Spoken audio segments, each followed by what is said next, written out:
फतेहपुर मनिया वाला। मणियावाड़ा। ये अपने फजिलका में ही पड़ता है। नहीं जी मुक्तसर जी हाँ मुक्तसर साहिब में। कैसे कैसे स्टार्ट किया आपने, बताओगे एक बार? ਸਟਾਰਟ ਤਾਂ ਬਈ ਐਵੇਂ ਹੀ ਕੀਤਾ ਜੀ। ਮੈਂ ਤੁਹਾਡੀਆਂ ਵੀਡੀਓ ਵੇਖੀਆਂ ਸ਼ੁਰੂ ਤੋਂ ਲੈ ਕੇ ਬਹੁਤ ठीक है। ਰੂਬਰੂ ਤਾਂ ਤੁਹਾਡੇ ਨਾਲ ਪਹਿਲੀ ਵਾਰੀ ਹੋਇਆ ਮੀਟਿੰਗ ਦੇ ਵਿੱਚ ਵੀ। ਉਸ ਤੋਂ ਬਾਅਦ ਫਿਰ ਮੈਂ ਸੋਚਿਆ ਵੀ ਮੈਂ ਵੀ ਹੁਣ ਇਹਨਾਂ ਬੈਂਕ ਨਾਲ ਪੰਗਾ ਲੈ ਕੇ ਵੇਖੀਏ। ਫਿਰ ਮੈਂ ਲੋਨ ਕਰਾਇਆ ਚੈੱਕ ਕਰਨ ਵਾਸਤੇ। हाँ ਫਿਰ ਮੈਂ ਲੋਨ ਕਰਾਇਆ ਜੀ। अच्छा उसके बाद कराया ਉਸ ਤੋਂ ਬਾਅਦ ਕਰਾਇਆ ਲੋਨ। ਮੈਂ ਪਹਿਲਾਂ ਨਹੀਂ ਸੀਗਾ ਕੋਈ ਲੋਨ ਨਹੀਂ। ਅੱਜ ਤੱਕ ਮੇਰੇ ਤੇ ਕੋਈ ਕਿਸਮ ਦਾ ਕੋਈ ਲੋਨ ਨਹੀਂ ਸੀ। अच्छा मैं ਹਾਂਜੀ ਫਿਰ ਮੈਂ ਤੂੜੀ ਵਾਲੀ ਮਸ਼ੀਨ ਤੇ ਲੋਨ ਕਰਾਇਆ ਜੀ। ਤੇ ਉਸ ਤੋਂ ਬਾਅਦ ਹੁਣ 12,500 ਰੁਪਏ ਮੇਰਾ ਪਿਆ ਸੀ ਖਾਤੇ 'ਚ। ਉਹ ਕਹਿੰਦੇ ਵੀ ਅਸੀਂ 6 ਮਹੀਨੇ ਤੇਰੀ ਕਿਸ਼ਤ ਨਹੀਂ ਆਉਂਦੀ। ਮੈਂ 3 ਮਹੀਨਿਆਂ ਬਾਅਦ ਆਵੇਦਨ ਲਾਤਾ ਸੀ ਵੀ ਮੈਨੂੰ ਇਹਦਾ ਮਾਨਕ 200 ਰੁਪਏ ਦਾ, ਤੇ ਮੈਂ ਕਰਜ਼ਾ ਮੁਕਤ ਹੋਣਾ ਚਾਹਣਾ।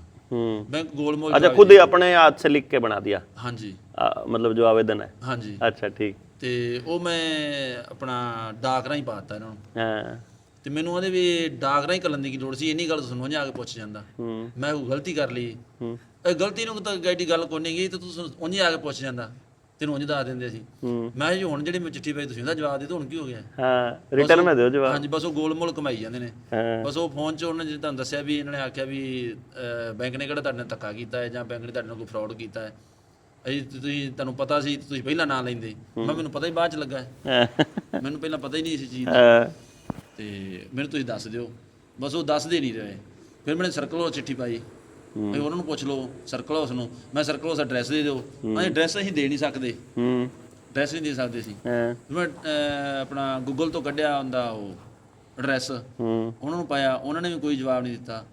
ਉਹਨਾਂ ਨੇ ਆਖਤਾ ਵੀ ਤੁਸੀਂ ਆਪਣਾ ਉੱਥੇ ਪਾਓ, ਆਪਣਾ ਚੰਡੀਗੜ੍ਹ ਕੋਈ ਇਹਨਾਂ ਦਾ ਆਫਿਸ ਸੀ, ਉਹਨਾਂ ਦਾ ਐਡਰੈਸ ਦਿੱਤਾ ਸੀ, ਉੱਥੇ ਪਾਈ। ਉਹਨਾਂ ਨੇ ਕੋਈ ਜਵਾਬ ਨਾ ਦਿੱਤਾ। ਫਿਰ ਮੈਂ ਪਾਈ ਬੈਂਕ ਲੋਕਪਾਲ ਨੂੰ, ਉਹਨਾਂ ਨੇ ਕੋਈ ਜਵਾਬ ਨਹੀਂ ਦਿੱਤਾ। ਫਿਰ ਮੈਂ ਪਾਈ RBI ਨੂੰ, ਉਹਨਾਂ ਨੇ ਆਖਿਆ ਵੀ ਤੁਹਾਡੀ ਅਸੀਂ ਆਪਣਾ ਜਿਹੜੀ ਹੈਗੀ ਆਪਣਾ ਤੁਸੀਂ ਆਹ ਸਵਾਲ ਕੀਤਾ ਹੈ, ਅਸੀਂ ਨਾ ਆਪਦੇ ਵੱਡੇ ਅਧਿਕਾਰੀਆਂ ਨੂੰ ਭੇਜ ਦਿੱਤਾ ਹੈ। ਤੇ ਨਾਲ ਉਹਨਾਂ ਨੇ ਇੱਕ ਵੈਬਸਾਈਟ ਭੇਜਤੀ ਮੈਨੂੰ, ਇਹ ਤੋਂ ਲੱਭ ਲਓ। हाँ लब लो। ਇਹਦੇ ਵਿੱਚੋਂ। ਤੇ ਹੁਣ ਅਸੀਂ ਅਨਪੜ੍ਹ ਬੰਦੇ, ਸਾਨੂੰ ਕਿਹੜਾ ਲੱਭਣਾ ਜੀ। ਤੇ ਜਿਹੜੀ ਇਹਨਾਂ ਨੇ ਗਾਂ ਚਿੱਠੀ ਪਾਈ ਸੀ ਬੰਬੇ RBI ਨੂੰ, ਫਿਰ 4-5 ਦਿਨਾਂ ਬਾਅਦ ਉਹਦਾ ਵੀ ਜਵਾਬ ਆ ਗਿਆ। ਉਹਨਾਂ ਨੇ ਵਿੱਚ ਵੈਬਸਾਈਟ ਹੀ ਮੈਂਸ਼ਨ ਕੀਤੀ ਸਾਰੀ ਵੀ ਇਹਦੇ 'ਚ ਲੱਭ ਲਓ। ਜੇ ਤੁਸੀਂ ਸਾਡੇ ਸਵਾਲ ਨਾਲ ਸੰਤੁਸ਼ਟ ਨਹੀਂ ਹੈਗੇ ਤਾਂ ਤੁਸੀਂ ਸਾਨੂੰ ਦੁਬਾਰਾ ਆਪਣੀ 10 ਦਿਨਾਂ ਕਿ 20 ਦਿਨਾਂ ਦਾ ਟਾਈਮ ਦਿੱਤਾ। ਮੇਰੇ ਕੋਲ ਇਹਦੇ ਵਿੱਚ ਲਿਖਿਆ ਹੋਇਆ ਉਹਨਾਂ ਨੇ ਵੀ ਤੁਸੀਂ ਦੁਬਾਰਾ ਸਾਨੂੰ ਚਿੱਠੀ ਪੁੱਛ ਸਕਦੇ। ਮੈਂ ਹੁਣ ਦੁਬਾਰਾ ਫਿਰ ਚਿੱਠੀ ਪਾਈ, ਹਜੇ ਤੱਕ ਉਹਦਾ ਕੋਈ ਜਵਾਬ ਨਹੀਂ ਆਇਆ। चिट्ठी में क्या लिखा दूसरे वाली में? ਇਹਦੇ ਵਿੱਚ ਲਿਖਿਆ ਜੀ ਇਸ ਤਰ੍ਹਾਂ। नहीं आपने क्या लिखा? ਉਹੀ ਮੈਨੂੰ ਜਵਾਬ ਨਹੀਂ ਇਸ ਤਰ੍ਹਾਂ ਯਾਦ ਨਹੀਂ। ਮੈਂ ਉਹੀ ਵੀ ਮਾਨਕ ਦੱਸੋ ਇਹਦਾ। अच्छा अच्छा। ਮੈਂ ਮਾਨਕ ਦੇ ਮਗਰ ਹੀ ਪਿਆ ਹੋਇਆ ਵੀ ਮਾਨਕ ਦੱਸੋ ਇਹਦਾ। ਹਾਂਜੀ ਮੇਰਾ ਹੋਰ ਕੋਈ ਦੂਜਾ ਸਵਾਲ ਨਹੀਂ ਅਜੇ ਤੱਕ ਹੈਗਾ। ਹਾਂਜੀ ਜਦੋਂ ਉਹਦਾ ਹੀ ਜਵਾਬ ਮਿਲਿਆ ਤਾਂ ਹੋਰ ਮੈਂ ਕੀ ਪੁੱਛਾਂਗਾ ਜੀ ਉਹਨੂੰ। हाँ भाई मानक का मतलब ये हो गया भाई तुमने हमको क्या दिया ये क्लियर हो जाए, है ना? की दिता है तो वो क्लियर हो जाए तो फिर ਅਸੀਂ ਕੀ ਦੇਵਾਂਗੇ ਉਹ ਵੀ ਕਲੀਅਰ ਹੋ ਜਾਊਗਾ। ਮੈਨੇਜਰ ਸਾਹਿਬ ਦਾ ਮੈਨੂੰ ਇੱਕ ਦਿਨ ਫੋਨ ਆਇਆ ਸੀ। ਉਹਨਾਂ ਨੂੰ ਮੈਂ ਇਹ ਫੋਨ ਤੇ ਪੁੱਛਿਆ ਵੀ ਤੁਸੀਂ ਮਾਨਕ ਦੱਸ ਦਿਓ, ਸਟੈਂਡਰਡ ਦੱਸੋ। ਉਹ ਆਂਦੇ 1 ਮਿੰਟ ਹੋਲਡ ਰੱਖੋ, ਮੈਂ ਗੂਗਲ ਤੋਂ ਵੇਖ ਕੇ ਦੱਸਦਾ। ਗੂਗਲ ਤੋਂ ਵੇਖ ਕੇ ਮੈਨੂੰ ਕਹਿੰਦੇ ਇਹਦਾ ਸਟੈਂਡਰਡ ਤੇ ਇਹ 10 20 50 200 500 ਰੁਪਈਆ ਇਹ ਸਟੈਂਡਰਡ ਇਹਦਾ ਆਈ ਸਟੈਂਡਰਡ। ਕਹਿੰਦੇ ਇੱਕ ਦਿਨ ਮੈਨੂੰ ਕਹਿੰਦੇ ਤੂੰ ਬੈਂਕ ਆ, ਤੈਨੂੰ ਦੱਸ ਦਿੰਦੇ। ਮੈਂ ਬੈਂਕ ਗਿਆ, ਬੈਂਕ ਜਾ ਕੇ ਤੇ ਪੁੱਛਿਆ ਤੇ ਉਹ ਕਹਿੰਦੇ ਜੀ ਇਹਦਾ ਕੀ ਪੁੱਛਣਾ ਚਾਹੁੰਦੇ ਜੀ ਮੈਨੇਜਰ ਸਾਹਿਬ? ਮੈਂ ਕਿਹਾ ਜੀ ਮੈਂ ਤੁਹਾਨੂੰ ਇੱਕੋ ਹੀ ਪੁੱਛਿਆ, ਮੈਨੂੰ ਤਾਂ ਸਟੈਂਡਰਡ ਦੱਸ ਦਿਓ। ਇਹਦੇ ਹੱਸ ਕੇ ਅੱਗੋਂ ਆਂਦੇ ਮੈਨੇਜਰ ਸਾਹਿਬ ਇਹ ਇਹਦਾ ਸਟੈਂਡਰਡ ਤੇ ਇਹ ਵੀ ਇਹਦਾ 1 ਰੁਪਏ ਦਾ ਇੱਕ ਚਾਕਲੇਟ ਆਉਂਦਾ। ਮੈਂ ਕਿਹਾ ਜੀ ਇਹ ਤੋਂ ਵੀ ਨਹੀਂ ਆਉਂਦਾ, ਉਹ ਵੀ 10 ਰੁਪਈਆ ਦਾ ਹੋ ਗਿਆ। ਤੁਹਾਡੇ ਬੈਂਕ ਨੋਟ ਦੱਸ ਦੇਗੀ ਫਿਰ ਇੱਕ ਚਾਕਲੇਟ ਆਉਂਦਾ। ਮੈਂ ਤੁਸੀਂ ਕਹਿੰਦੇ 1 ਰੁਪਏ। कितने ग्राम का चॉकलेट आता है? और टेक्निकल अगर हमें पता हो ना, ਉਹ ਛੋਟੀ ਜਿਹੀ ਪੁੜੀ ਜਿਹੜੀ ਆਉਂਦੀ मैं ਜਵਾਕ ਵਰਚਾਉਣ ਵਾਲੀ। सुनो तो ना ऐसे नहीं होता। ਹਾਂਜੀ जब जब स्टैंडर्ड बनता है ना तो स्टैंडर्ड में ये आता है जैसे जैसे हम कहते हैं कि भाई 770 मिलीग्राम सोना, ਹਾਂਜੀ तो 777 मिलीग्राम 22 कैरेट नहीं, ਠੀਕ ਹੈ ਜੀ 20 कैरेट नहीं, ਠੀਕ ਹੈ ਜੀ 24 कैरेट वाला। कैरेट का ही होगा। हाँ तो जब अपन ये पूछ रहे हैं, वो कह रहा है ना कि 1 रुपए में एक चॉकलेट आती है, तो एक बात बताओ कौन सी कंपनी की, ਹਾਂਜੀ कितने ग्राम की, ठीक है। गुड़ की चीनी की, कितने ग्राम चॉकलेट होगा, कितने ग्राम कोको पाउडर होएगा, कितने ग्राम वो होएगा, वो स्टैंडर्ड है। वो जहां लिखा है वो कागज दे दो। ठीक है जी। भाई अपने को देखो, इसीलिए तो ट्रेनिंग करते हैं हम लोग। जैसे आपकी बात आएगी तो वहां से हमारे को ये समझ में आएगा कि हमें उससे पूछना क्या चाहिए था। ठीक है जी। भाई अब आपको अगला सवाल ना, अपनी किताब आ रही है अभी 7 तारीख को आ जाएगी। ठीक है जी। किताब का नाम है लूट की व्यवस्था के खिलाफ उल गुलान। है तो वो हिंदी में, उसको पंजाबी में भी करेंगे ट्रांसलेट। ਫਿਰ ਤਾਂ ਬੜਾ ਵਧੀਆ ਜੀ, ਪੰਜਾਬੀ ਕਰ ਦਿਓ। ਹਿੰਦੀ ਨਾਲ ਥੋੜਾ ਹੱਥ ਤੰਗ ਹੈ ਜੀ, हाँ ना पंजाबी, ਕਈ ਅੱਖਰ ਨਹੀਂ ਸਮਝ ਲੱਗਦੇ। ਵੈਸੇ पंजाबी में तो जरूर करेंगे क्योंकि ਜਦੋਂ ਦਾ ਤੁਹਾਡੀਆਂ ਵੀਡੀਓ ਨਾਲ ਜੁੜਿਆ ਨਾ ਮੈਂ ਉਹਦਾ ਨੈਟ ਤੋਂ ਕੱਢ ਵੇਖਦਾ ਰਿਹਾ। ਨੈਟ ਤੋਂ ਮੈਂ ਹੋਰ ਹੀ ਬਹੁਤ ਕੁਝ ਕੱਢਿਆ ਹੈ ਇਹਨਾਂ ਦੇ ਅੱਗੇ ਰੱਖਣ ਵਾਸਤੇ, ਕਾਗਜ਼ ਸਾਰੇ ਕੱਢੇ ਹੋਏ ਨੇ ਮੈਂ। ਉਹਨਾਂ ਦੇ ਵਿੱਚ ਵੀ ਲਿਖਿਆ 770 ਮਿਲੀਗ੍ਰਾਮ ਸੋਨਾ ਹੈ ਸਾਡਾ ਅਸਲੀ ਸਟੈਂਡਰਡ ਜਿਹੜਾ, ਉਹਦੇ ਵਿੱਚ ਲਿਖਿਆ ਹੋਇਆ ਹੈ। ਤੇ ਹੁਣ ਮੈਂ ਕੱਢਦਾ, ਹੁਣ ਨਹੀਂ ਆਉਂਦਾ, ਹੁਣ ਨਹੀਂ ਆਉਂਦਾ। ਇਹ ਮੈਨੂੰ 2 ਸਾਲ ਦੀ ਗੱਲ ਇਹ, ਉਦੋਂ ਆਉਂਦਾ ਸੀ, ਹੁਣ ਨਹੀਂ ਆਉਂਦਾ। ਉਹ ਮੈਂ ਕੱਢ ਕੇ ਰੱਖੇ ਹੋਏ ਨੇ ਕਾਗਜ਼, ਤੇ ਉਹ ਮੈਂ ਪੜ੍ਹਦਾ ਰਹਿਣਾ ਤੇ ਉਹਨਾਂ ਮੈਨੂੰ ਵਾਵਾ ਕਾਫੀ ਥੋੜੇ ਹਿੰਦੀ ਤੇ ਆਉਣ ਤਾਂ ਲੱਗ ਪਈ, ਪਰ ਕਈ ਅੱਖਰਾਂ ਦੀ ਨਹੀਂ ਸਮਝ ਲੱਗਦੀ। हाँ कोई गल नहीं, वो मैं पंजाबी में कराएंगे उसको ट्रांसलेट। ਸਭ ਤੋਂ ਪਹਿਲਾਂ ਮੈਂ ਤੁਹਾਨੂੰ ਮੈਸੇਜ ਕੀਤਾ ਸੀ ਪੰਜਾਬੀ, ਤੁਸੀਂ ਕਹੇ ਸਾਨੂੰ ਪੰਜਾਬੀ ਨਹੀਂ ਆਉਂਦੀ, ਫਿਰ ਮੈਂ ਹਿੰਦੀ 'ਚ ਲਿਖ ਕੇ ਭੇਜਿਆ ਸੀ ਤੁਹਾਨੂੰ। अच्छा अच्छा, क्या नाम है आपका? ਗੁਰਵੰਤ ਸਿੰਘ। गुरवंत सिंह, अच्छा। तो इसमें अपना ये लिखा मैंने एक चीज़ नोटिस करी, यदि आप लोगों को लगा हो तो, भाई ज़्यादातर हमारा जो शोषण हुआ है ना, हमारे साथ जो भी गलत हुआ, वो सारा हमको चीज़ों का पता नहीं था इसलिए हुआ। क्यों जी, आपको क्या लगता है? सही बात है भाई पता नहीं था का मतलब क्या है? जैसे आपके गांव में वो आया, एक एग्रीकल्चर यूनिवर्सिटी का बंदा आया, उसने कहा हमने नए बीज बनाए हैं और नया खाद है। उस टाइम तो आप जवान हो गए जब वो धक्के नाल मतलब फेंक के जाया करते, मतलब ले नहीं था कोई भी, वो फेंक जाते थे। वो अजय भी ट्रायल के तौर पे, हाँ हाँ हाँ। तो बुजुर्गों को पता था कि ये खराब चीज़ है, ये नहीं पता था खराब क्या है इसमें। ये पता था भाई खराब है, लेकिन वो कहते देख फसल कितनी होगी, देख कितनी हरी भरी खड़ी है। तो अगर उस वक्त कोई गांव में एक बंदा होता जो ये पूछ लेता उनसे कि तुमने फायदे तो बता दिए कि ज्यादा पैदावार होएगी हैं और उन्नत बीज है, ये तो तुमने बता दिया, ये भी बताओ कि इसका नुकसान क्या क्या होएगा, इसके एक्सपेरिमेंट कहां कहां हुए हैं, वो जहां हुए हैं उनका लोगों का नतीजा क्या है। अगर वो ये बता देते कि आप जो खेत में हाइब्रिड बीज डाल रहे हो इससे कैंसर होने वाला है, अगर वो बता देते कि ये जो फर्टिलाइजर दे रहे हैं तुमको, ये फर्टिलाइजर से तुम्हारी पैदावार तो बढ़ जाएगी लेकिन तुम्हारे बच्चे नपुंसक होंगे, डंगर जो है वो नपुंसक हो जाएंगे, वो फिर टिक्का दराना पड़ेगा, फिर नए दूध नहीं होने के। अगर वो बता देते फिर भी कोई डालता, फिर नहीं डालना।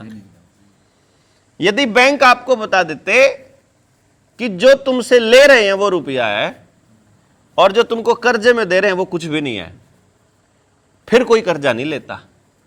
अपने बड़े बुजुर्ग क्या कहते थे कि भाई हाथ में अगर रुपया नहीं है तो चीज खर्च नहीं करना, जो जेब में नहीं वो खर्च नहीं करना।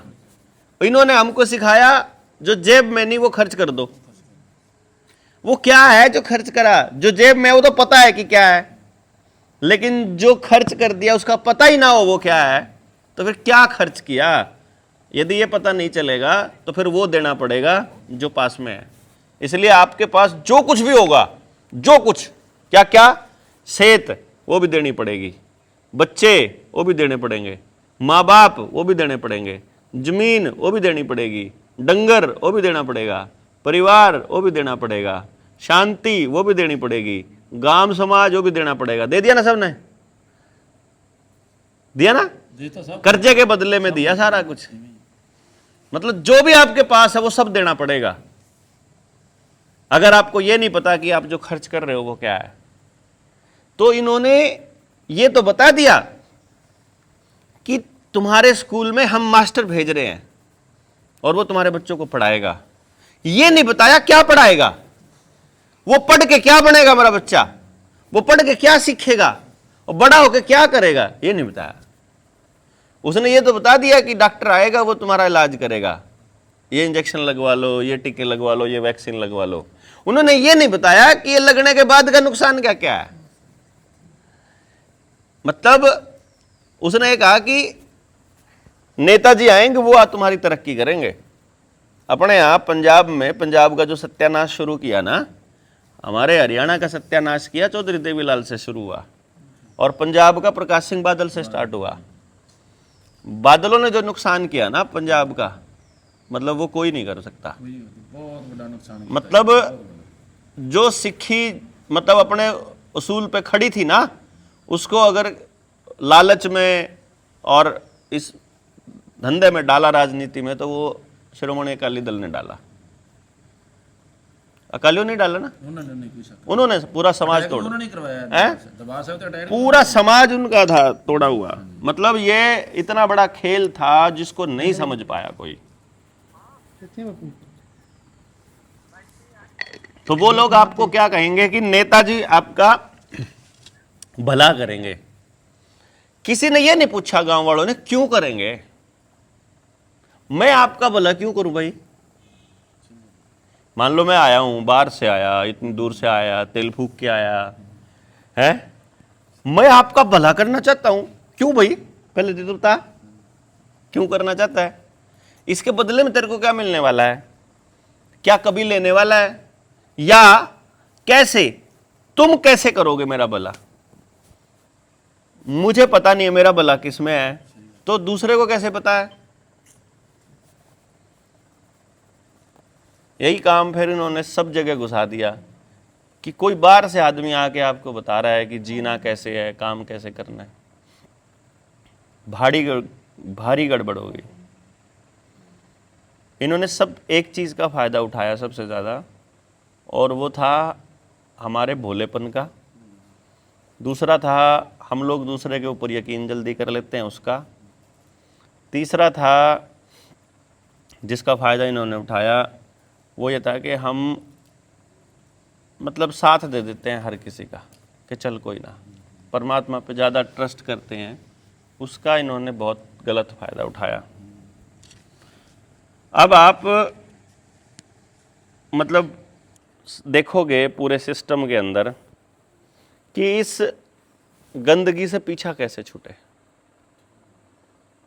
देखो स्कूल का मास्टर जी तो आपके बच्चों को पढ़ाने से रहा, ना सरकारी ना प्राइवेट, क्यों जी, अरे और ही काम नहीं मुकदे।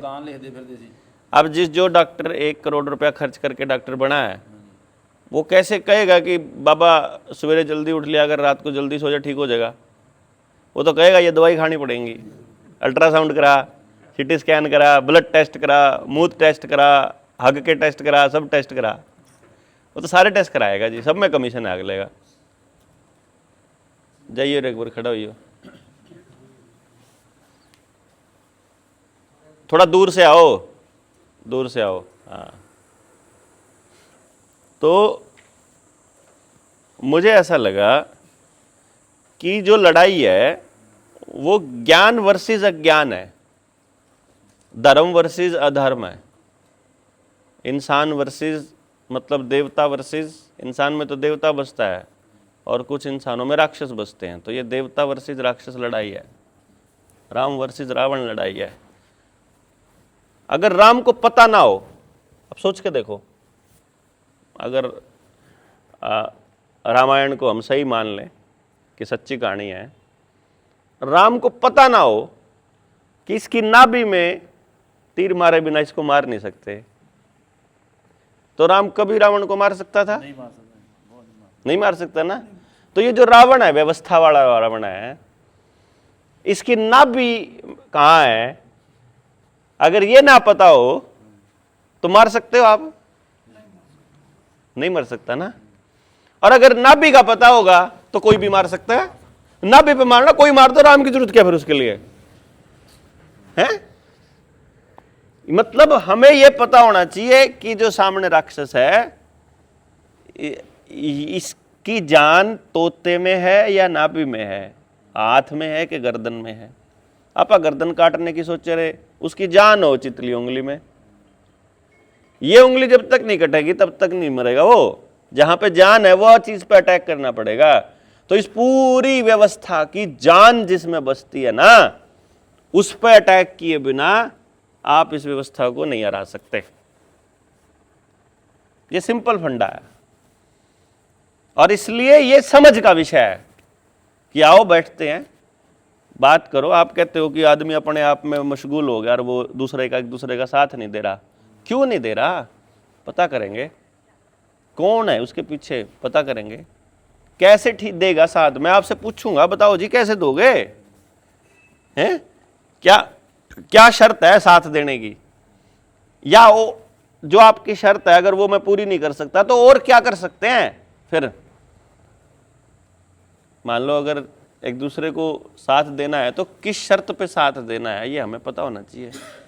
इसलिए फिर हमने ये सोचा कि ऐसा करते हैं, देख लेते हैं कितने लोग हैं जो मसले को समझना चाहते हैं, कि चलो एक बार समझ के देखते हैं और अपने गांव में काम करते हैं। आपने कहीं काम नहीं करना। मतलब मेरा क्या टारगेट है, हम मोर्चे वालों का, जो जनता सरकार मोर्चा वाले हैं, हमारा मतलब ये है कि भाई आपके गांव में चीजों की समझ रखने वाले 2-3 लोग होने चाहिए। जैसे वो आई आंगनबाड़ी वर्कर, आशा वर्कर, उसने बोला जी बच्चियों को वैक्सीन लगनी है। हमारा जो बंदा होगा मोर्चे से, जो ट्रेनिंग ले चुका होगा, चाहे हमारा ना हो, गांव का जो बंदा है, वो उससे पूछ रहा है ये सेफ है? बोलेगी सेफ है।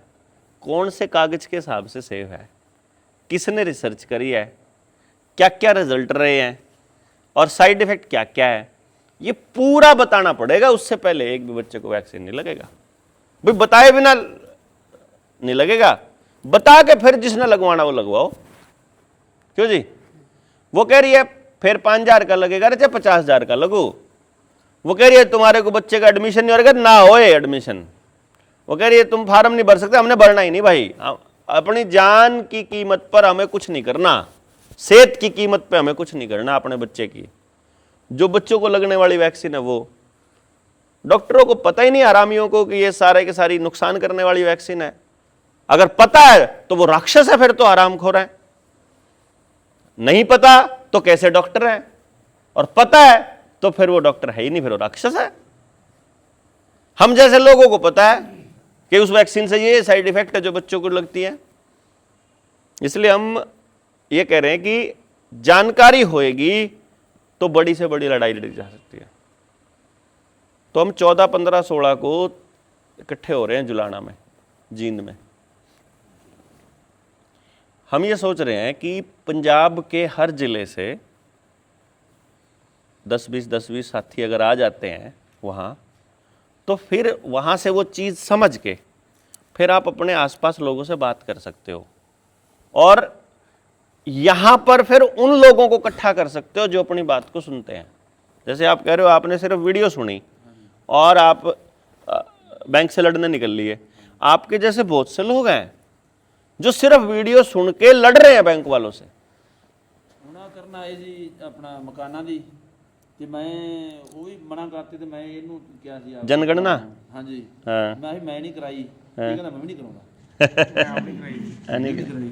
ਪਿੰਡ 'ਚ ਅਸੀਂ 2 ਘਰ ਆ ਜਿਹਨਾਂ ਨੇ ਨਹੀਂ ਕਰਾਈ। जिन्होंने नहीं कराई। ਮੈਨੂੰ ਸਰਪੰਚ ਤੱਕ ਦਾ ਫੋਨ ਆਇਆ, ਪ੍ਰਿੰਸੀਪਲ ਮੇਰੇ ਕੋਲ ਚੱਲ ਕੇ ਆਇਆ, ਨਹੀਂ ਕਰਾਈ। ਮੈਨੂੰ ਤਾਂ ਕਰਾਉਂਦਾ ਕਿਉਂ ਨਹੀਂ? ਮੈਂ ਮੈਨੂੰ ਲਿਖ ਕੇ ਦੇ ਦਿਓ हाँ ਜਿਹਦਾ ਕੋਈ ਫਿਊਚਰ ਦੇ ਵਿੱਚ मिसयूज नहीं होएगा। ਮਿਸਯੂਜ਼ ਨਹੀਂ ਹੋਵੇਗਾ। हाँ ਅਸੀਂ ਤੈਨੂੰ ਕੀ ਲਿਖ ਕੇ ਦੇਈਏ? ਮੈਂ ਮੇਰੇ ਤੋਂ ਕਿਉਂ ਲਿਖਾਉਂਦੇ ਤੁਸੀਂ? हाँ ਤੁਸੀਂ ਨਾ ਲਿਖਾਓ। ਮੈਂ ਇਹਦਾ ਸਰਵਰ ਕਿੱਥੇ ਆ ਜੀ? ਤੁਸੀਂ ਸਾਡਾ ਡਾਟਾ ਚਲਾਉਂਦੇ ਜੀ। हाँ ਇਹ ਤਾਂ ਮੈਂ ਇੰਡੀਆ 'ਚ ਹੀ ਆਣੀ ਆ, ਤੁਸੀਂ ਇਹਦੇ ਇਹੀ ਸਰਵਰ ਤੋਂ। हाँ ਤੈਨੂੰ ਕੀ ਪਤਾ ਹੈ? ਮੈਂ ਤੁਹਾਨੂੰ ਪਤਾ ਹੈਗਾ ਤੇ ਮੈਨੂੰ ਦੱਸੋ ਕਿੱਥੇ। हाँ दसो कितनी सही गल है। ਇੰਨੀਆਂ ਗੱਲਾਂ ਤਾਂ ਮੈਨੂੰ ਕੀਤੀਆਂ ਨੇ। ਮੁੜ ਕੇ ਅਸੀਂ ਲਿਖ ਦਿੰਦੇ ਇੱਥੇ ਮਕਾਨ ਹੈਗਾ ਪਰ ਰਹਿੰਦਾ ਕੋਈ ਨਹੀਂ। ਮੈਂ ਹੋ ਤੇਰੀ ਸਿਰ ਤੇ ਜੋ ਮਰਜ਼ੀ ਲਿਖੀ ਜਾ। हाँ। मतलब सब घपलेबाजी चल रही है। समझ वाला आदमी सामने आ जाए तो सब भाग जाते हैं। बैंक वाले भी भाग जाते हैं, पुलिस वाले भी भाग जाते हैं, कोर्ट भी भाग जाती है, सब भाग जाते हैं। समझ वाला आदमी हो तो, ना समझ आदमी हो तो हाथ जोड़ के माई बाप खड़ा रहता है। और हमारे जो नई जनरेशन है इसकी तो समझ का सत्यानाश कर रहे हैं ये लोग। क्यों जी? ਕੋਈ ਸ਼ੱਕ ਨਹੀਂ, ਕੋਈ ਸ਼ੱਕ ਨਹੀਂ। ਬੇੜਾ ਗਰਕ ਕਰਤਾ ਜਦੋਂ बेड़ा गर्क। ਆਈ ਨਾ ਮੋਬਾਈਲ ਦੇ ਤੇ ਜਵਾਕਾਂ हाँ। ਨੂੰ ਬੇੜੇ ਗਰਕ ਕਰਤਾ ਉਹਨੇ। ਉਹਦਾ ਹੀ ਕੱਖ ਨਹੀਂ। मोबाइल ना हो तो कैसे बचें, अपने बच्चों की पढ़ाई पे कैसे, उनके स्वास्थ्य पे कैसे, इन सारी चीज़ों पे बात करेंगे जब लोग हो जाते हैं। तो अब की बार हमने यही सोचा है कि पंजाब की बर्बादी होने से पहले तैयारी कर रखी है इन लोगों ने। जो दूसरी पार्टी है ना, अकाली, बीजेपी, आम आदमी पार्टी, सब के वो है ना जो नेता, जो पब्लिक में जिनकी पैठ है, जिनके पास खूब पैसा है, उन सब को लड़कियां परोस के और पैसे दे के, दारू पिला के, और उनकी सब की वीडियो बना रखी है इन्होंने, बीजेपी वालों ने। बीजेपी में शामिल कराएंगे ये, और फिर टेलीविज़न में चलेगा कि फलाने नेता ने बीजेपी ज्वाइन कर ली, फलाने ने ज्वाइन कर ली, अब बीजेपी पंजाब में कोई नहीं हरा सकता। एग्जिट पोल कह रहा है कि अभी आज दिखाएंगे कि आज बीजेपी का कोई रुझान नहीं है, फिर दिखाएंगे ये नेता बन गया, अब इतनी सीट इसके हाथ में है, ये इतनी सीटों पर असर डालेगा, ये वाला नेता भी ज्वाइन कर गया, अब अगले दिन, तीसरे दिन, फिर मतलब एक दिन नहीं ज्वाइन कराएंगे सारों को, एक तारीख को ज्वाइन करेगा, मतलब जिस तारीख में, फिर 3-4 दिन के बाद एक ज्वाइन कर, तब 3 दिन तक उसके चलेंगी वीडियो, फिर अगला कर जाएगा, फिर 3-4 दिन उसकी चलेंगी, फिर अगला कर जाएगा, पूरा दिन पंजाब के अंदर। अब लोगों को पता है चुनाव आने वाले हैं, वो देख रहे हैं अब कौन ज्वाइन करेगा भाई, अब कौन ज्वाइन करेगा, सारे लोग देखेंगे कि ज्वाइन करके सारी तो सरकार ज्वाइन करेगी, फिर कहेंगे फिर और कौन बचा भाई, फिर तो बीजेपी बना देगी भाई। लोग ने मान लिया, वोट कोई नहीं देगा, लेकिन ईवीएम से जीत जाएंगे। पब्लिक सोचेगी भाई दे दिया होगा, मैंने नहीं दिया, बाकी सबने दिया होगा। 2024 में मतलब 2024 में और 2019 में वो पुलवामा चलाया था, 19 में उन्होंने, 24 में अटैक कराया था। आप देखो, मैं जिससे पूछ रहा बोला मैंने नहीं दिया, बाकी गांव ने दिया। दूसरे से पूछो, बोला मैंने नहीं दिया, बाकी सब ने दिया। मैं जिससे पूछ रहा हूं वो कह रहा मैंने नहीं दिया, बाकी दिया। सारे ऐसे बोल रहे थे, डाला किसी ने नहीं। हाँ, डाला किसी ने नहीं। तो अब मैं ये सोच रहा हूं कि भाई आपके गांव में जहां भी आप हो, जहां से भी, वहां मोर्चे को सुनने वाले लोग तो हैं कि नहीं है? हाँ जी, हाँ, मुक्तसर साहिब में भी खूब होंगे लोग, जिले में। बहुत लोग हैं सर। सिर्फ आप खबर पहुंचाओगे उन तक कि भाई 14, 15, 16 को जींदा हो रहा है ट्रेनिंग, जे संभव है तो वहाँ आ जाओ। जितने लोग वहाँ जाएंगे उनका एक हम ये प्लान कर रहे हैं अब की बार कि आपका प्रैक्टिकल करवा दें कि असल में कैसे करना है, कैसे लोग जोड़ने हैं। तो हरियाणा के 7,000 गाँव में हम लोग टीम बना के भेजेंगे। तो जो लोग दूसरे स्टेट के होंगे उनको हरियाणा वालों के साथ भेज देंगे हम कि देखो कैसे करना है, ताकि जब हरियाणा के 7,000 गाँव में टीम बन जाएगी तो फिर पंजाब की टीम बनाने के लिए हरियाणा से बुला लेंगे, क्या नहीं? तो पंजाब से जितना भी आदमी जा सकता है, क्योंकि टारगेट पे 2027 में उनके पंजाब है, और हम भी सोच रहे हैं कि ज़्यादा से ज़्यादा लोगों तक खबर पहुँचे। मतलब उनके टारगेट पे है तो हम भी बचाने के लिए टारगेट पे लें। वो तो पंजाब को बर्बाद करने के लिए टारगेट पे रखे हुए हैं, हम उसको बचाने के लिए टारगेट पे ले लें। तो ज़्यादा समय है नहीं। अच्छा, हमें मदद मिलेगी क्योंकि एक ही कल्चर है पंजाब की और हरियाणा की, है ना? तो पंजाबी आदमी जब जाएगा तो हौसला बढ़ेगा हरियाणियों का कि भाई पंजाब से आए हैं लोग, तो अब पंजाब, पहले पंजाब हरियाणा की टीम बनाएगा, फिर हरियाणा के साथ ही फिर पंजाब में आएंगे।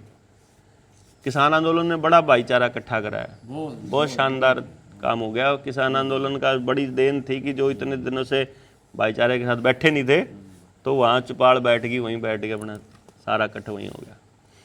तो मेरा ये था कि अगले 2-4 दिन, जितने 10 दिन बचे हैं अपने पास, आप प्रचार करके और 14, 15, 16 के लिए अपना इनवाइट कर लें कि भाई आ जाओ सारे, वहाँ चलते हैं और बड़ी लड़ाई के लिए तैयारी करते हैं। क्योंकि हमको ये पता है कि आपके गांव में, आपके अलावा, आपके मतलब गांव वालों के अलावा, कोई बाहर का आदमी गांव का भला नहीं कर पाएगा। और गांव के आदमी ने भला कैसे करना उसे पता ही नहीं। पहले तो सही ये पता होना चाहिए वो नुकसान कैसे कर रहा है, वो अपने बच्चों को अपने हाथों से बर्बाद कैसे कर रहा है। अगर ये पता होगा तो बचाना कैसे है इसका भी पता चल जाएगा। वो बीमार कैसे हो रहा है इस बात का पता चल जाएगा, तो ठीक कैसे रहना इसका पता भी चल जाएगा। क्यों जी भाई, बीमार के क्यों हो रहा है अगर ये पता चल गया तो ठीक कैसे रहना ये भी पता चल जाएगा। ऐसी बहुत सी चीज़ें हैं जिनके ऊपर चर्चा करें तो अपनी बर्बादी का एक बार क्लियरिटी हो जाए कि भाई हमारी बर्बादी हो रही है इस वजह से, और इसको बचाया जा सकता है ऐसे। यह है तरीका। हमको ही बचाना है, और बचाने के लिए जितना समय चाहिए उतना गांव वालों के पास होता है। बहुत ज्यादा समय नहीं चाहिए और बहुत ज्यादा नॉलेज भी नहीं चाहिए, कॉमन सेंस की जरूरत है। मेरे को एक छोटी सी बात बताओ, आप मान लो मैं आपसे पूछता हूं, आप गांव वाले बैठे हो, जैसे गांव में एक का नहीं है अभी फिलहाल, गांव में तो अभी सब एक दूसरे से टूटे हुए हैं, मैं लेकिन गांव वालों को बुला के हम ये कह दें भाई हम एक स्कूल बनाना चाहते हैं, 2 स्कूल बनाना चाहते हैं। एक स्कूल है जिसमें जितने बच्चे दाखिल होंगे उसमें से एक फर्स्ट, एक सेकंड, एक थर्ड, 3 बच्चों को नाम मिलेगा। एक दूसरा स्कूल बनाना चाहते हैं जिसमें जो बच्चा दाखिल होएगा उसको जिंदगी के लिए तैयार करेंगे, और जो बच्चा जिसके लायक है वो बना के फिर स्कूल से तैयार करके देंगे समाज को। तो बताओ जी, तुमको अपना बच्चा कौन से स्कूल में कराना है? गांव वाले किस में कराएंगे, पहले में कि दूसरे में? कितने लोग कराएंगे दूसरे में? जितने को जानकारी है। जिसके तक बात पहुंच जाएगी कि ऐसा स्कूल भी संभव है वो उसी में कराएगा ना। अब इस स्कूल में कोई अगर बिजनेस करने वाला आदमी है, वो चाहेगा कि भाई मेरे बिजनेस के अलावा दूसरी चीज कोई बढ़ जाए? नहीं, बिजनेसमैन को तो प्रॉफिट दिखता है। तो ये स्कूल कैसे बनेगा ये गांव को पता हो तो गांव अपने तरीके से तैयार कर लेगा। गांव के ही नौजवानों को तैयार करना है, गांव के ही बच्चे हैं, गांव के, और लेकिन एक शर्त रख देंगे, इस स्कूल में कराना है ना तो आपको अपने बच्चों के लिए साल में कम से कम, भाई महीने में 1 दिन मान के चलो तो साल में 30 दिन आए, सॉरी 12 महीने हुए ना, 12 दिन, साल में 12 दिन तो दे सकते हो स्कूल को। अगर किसी माँ बाप को बोल रहे हैं कि महीने में 1 दिन स्कूल में लगाना पड़ेगा, क्या गलत बात है? कुछ भी नहीं, मतलब बहुत आसान है, सिर्फ पता चल जाए कि ऐसा भी हो सकता है। और इसके लिए जानकारी दूर दूर तक पहुंचानी पड़ेगी। जैसे वीडियो अगर मैं नहीं बनाता तो आप तक वो नहीं पहुंचती, तो आपको भी लड़ाई का सच्ची में पता नहीं चलता। आप तक नहीं पहुंचती तो शायद हम लोग यहाँ इकट्ठे ना होते, और लोगों तक पहुंच जाती तो और ज़्यादा लोग आ जाते। तो 14, 15, 16 की तैयारी कर लो। फिर आप लोग के नाम आगे हैं तो ज़िले में और जितने लोगों को जानते हो, मैं 14, 15, 16 के बाद फिर सोच रहा हूँ कि एक मीटिंग जिलावार यहाँ पे फिर से कर ली जाए, है ना? अच्छी तरह से सर वो मैसेज स्प्रेड करते हैं। हाँ बोलो जी, बोलो। सर गांव लेवल से, जैसे ना गांव की मीटिंग, जैसे जिले लेवल में मतलब जो पहले गांव लेवल में लेना सर। वो आप जैसे अभी हमारे इधर वो से हैं कुछ आप बोल के देखो। साथी जो भी हमारे हैं, बोल, जो भी हमारे साथी, बस सिर्फ आवाज कर दे, चालू कर दे बस। जो भी हमारे साथी हैं, चालू है। गोर से हैं, मुक्तसर से हैं, फरीदकोट से हैं, बठिंडा से हैं, इनको नीचे लेवल में जाके, गांव लेवल में जाके पहले लोगों को थोड़ा सतर्क करना पड़ेगा, बताना पड़ेगा, जाके जागरूक करना पड़ेगा कि ये बात है, ऐसे ऐसे होना है। तभी जाके हम जिला लेवल पे मीटिंग रखेंगे, तभी हमारा कोई बड़ा कट दिखाई देगा।